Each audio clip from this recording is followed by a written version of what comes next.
మూడు ముళ్ళతోనే పెళ్లి పూర్తి కాదు అని మరో ముడిగా చేరుకున్న స్నేహ బంధమిది.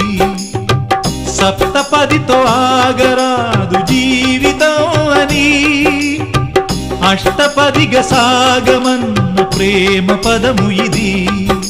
నాటి చరామి మంత్రములో అర్థం తెలిసిన నేస్తముతో అడుగు కలుపుతూ వెలుగు వెతుకుతూ సాగే సమయమిది. ఆగని పయనమిది. అనురాగమే మంత్రంగా మమత కొలువులో జరుగు పెళ్లికి మంగళ వాయిద్యం పలికింది ఆహ్వానం.